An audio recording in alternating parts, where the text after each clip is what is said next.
एक combat operation में क्या आपने किसी को गोली लगते हुए देखा? पहले में नहीं, बट हाँ, वैसे देखा है मैंने। जब पहली बार किसी को गोली लगी आपके सामने, आपके दिमाग में क्या चला? यार, उस समय सिर्फ एक ही चीज़ होती है, उस समय ना बाकी और कुछ चीज़ समझ में नहीं आती। जब आपके बंदे को चोट लगती है ना, आपका सारा फ़ोकस और सारी एनर्जी सिर्फ इस तरफ लगती है कि कुछ भी हो जाए, कुछ भी रूल तोड़ने पड़े, आपको किसी भी हद तक जाना है, आप वहाँ पे जाओ, बट ये बंदा मेरा बचना चाहिए। एक मैं ऑपरेशन छोड़िए, मैं एक ट्रेनिंग का देता हूँ एक छोटा-सा एग्ज़ाम्पल। मैं असम राइफ़ल में अपना नॉर्थ ईस्ट के अंदर एक ट्रेनिंग इवेंट था। मैंने एक इंसिडेंट देखा जहाँ पे ग्रेनेड फायरिंग की क्लास चल रही थी। ग्रेनेड फेंका and first time I saw कि जहाँ बंदा खड़ा है एकदम से स्पार्क दिखाई दिया। एंड मैंने उसके बाद में एक सीएचएम को कूदते हुए देखा और एक जवान को देखा मैंने, गिरते हुए, रिक्रूट को, जो अंडर ट्रेनिंग था। मुझे लगा शायद वो जंप करके उन्होंने अपनी पोजीशन सिक्योर कर ली है। बट उसके बाद में चंद एक सेकंड के बाद में जब कोई हरकत नहीं, वो उठे नहीं, तो वहाँ दौड़ करके जब उनको चेक किया, तो उस जवान का मैंने देखा, ही वाज़ जस्ट मुश्किल से ले दे करके वो 18 साल का था। गर्दन का ये जो हिस्सा है, इतना-इतना पूरा जो है गायब था। गायब? गायब था मतलब पूरा सब कुछ खत्म था, गर्दन ऐसे लटकी हुई थी एक साइड में। उस समय इधर-उधर देखा, कुछ समझ में नहीं आया, कॉटन का बंडल था, वो उठा के उसकी गर्दन के बीच में फिट किया है यहाँ पे, ताकि गर्दन एटलीस्ट एक पोज़ीशन में खड़ी रहे, और बालों से ऐसे पड़ा हुआ है। आई डोंट नो, शुक्र है विंड पाइप और बाकी चीज़ में नहीं लगी थी, but major portion from this side ना गॉन। एंड उस जवान ने मेरे को इतनी ज़ोर से पकड़ रखा था एंड खींच रहा था मुझसे ज़ोर से, and he was shouting like anything, नाम लेके, राजीव साहब मुझे बचा लो साहब, मैं इकलौता लड़का हूँ साहब मेरे माँ-बाप का। घर में मेरे पापा-मम्मी का है। उस समय भी आई कैन अंडरस्टैंड, वो अपने बारे में नहीं, अपने माँ-बाप के बारे में सोच रहा था कि और कोई नहीं उनका ख़्याल रखने के लिए, सर मुझे रहना है इसलिए कि उनका ख़्याल रख सकूँ। प्लीज़ साहब मुझे बचा लो सर, मैं मरना नहीं चाहता सर। मेरे इमोशंस उस समय, मुझे भी रोना आ रहा था, मुझे भी लग रहा था यार क्या हो गया? यंग बच्चा है बिल्कुल इसके हाथ में। मैं खुद भी यंग ही था उस समय, कप्तान ही था मैं। एंड मैं फिर भी उसको बोला, मैं क्या हुआ ब्रदर? कुछ नहीं हुआ, नथिंग। क्यों इतना हल्ला मचा रहा है? मैं थोड़ी सी चोट लगी यहाँ से, हो जाएगा ठीक, कुछ नहीं होने वाला। बट बिलीव मी यार, वो इतना जोश दिखाने के लिए भी जोर है ना, अंदर से लगता है बहुत ज़्यादा है। I know, to pretend something which you are not. मन में कुछ और आ रहा है, लग रहा है अंदर से यार ये गया बंदा, 4 शॉट इज़ गॉन। मन मानने के लिए तैयार नहीं है, बट फिर भी उसको तो मैं बोला, मैं तू हो जाएगा ठीक, कुछ नहीं होगा, थोड़ा-सा है बड़ी, ले चलेंगे तेरे को। 2 लोग बैठ सकते हैं चॉपर में। उसको कैसे-कैसे फ़ोल्ड करके डाला चॉपर में, मेरे को याद है। यहाँ से बाल पकड़ रखा है, यहाँ पे ये लगा रखा है, कुछ ड्रिप लगा रखी है डॉक्टर ने, किसी तरह से बस अंदर ठूस करके भेजा गया वहाँ पे।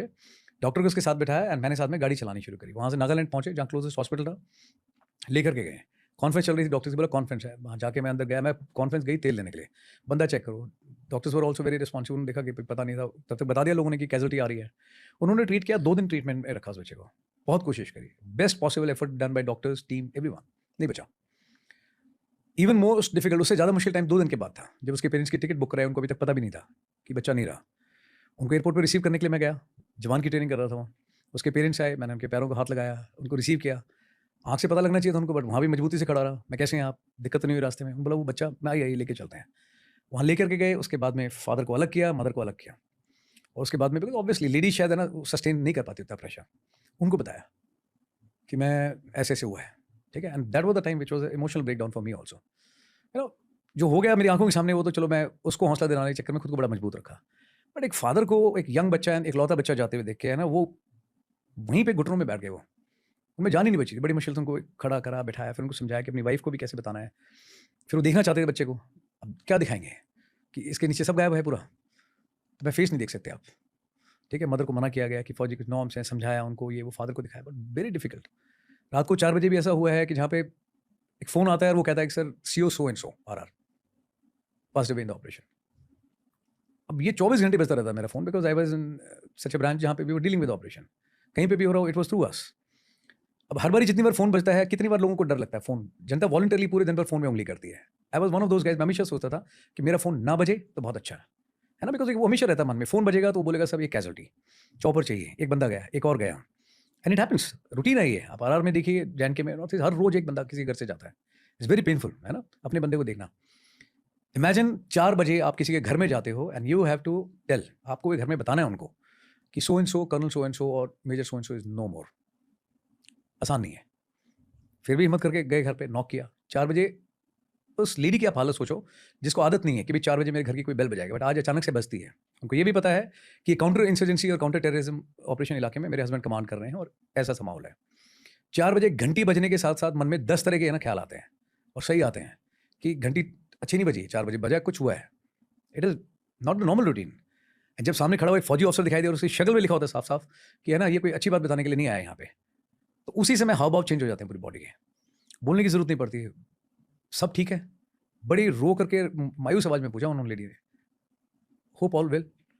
मैंने, all is not well. Movies में है कि all is well, all is well. Every time things are not well. मैंने उनको बताया ये है, एंड खुद को भी रोना आ रहा है बताते समय।